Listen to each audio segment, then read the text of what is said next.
એક આંધળી છોકરી. એક નાના શહેરમાં એક સુંદર છોકરી રહેતી હતી. એ છોકરી આંધળી હતી એટલે એ ખૂબ દુખી હતી.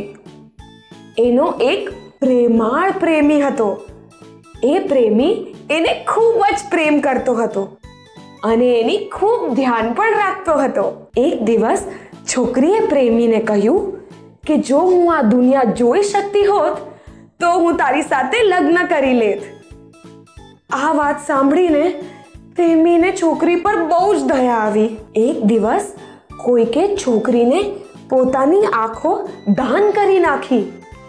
ઓપરેશન થયા બાદ છોકરી બધું જ જોઈ શકતી હતી. એ પોતાના પ્રેમીને પણ જોઈ શકતી હતી. બંને જણા બહુ જ ખુશ હતા. પ્રેમીએ પૂછ્યું, હવે તો તું આખી દુનિયા જોઈ શકે છે, તો શું તું મારી સાથે લગ્ન કરીશ? પણ જ્યારે છોકરીએ જોયું કે છોકરો જોઈ નથી શકતો ત્યારે એણે આશ્ચર્ય થયો. એટલે એણે છોકરાને ના પાડી દીધી. છોકરો બિચારો ઉદાસ થઈને ત્યાંથી જતો રહ્યો. થોડા દિવસો પછી છોકરાએ છોકરીને પત્ર લખ્યો અને એમાં કહ્યું, હંમેશા ખુશ રહેજે અને મારી આંખોનું ધ્યાન રાખજે.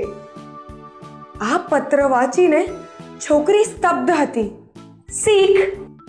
આ વાર્તાથી આપણાને એ શીખ મળે છે કે સાચું પ્રેમ કરનાર વ્યક્તિને હંમેશા આદર કરવું જોઈએ.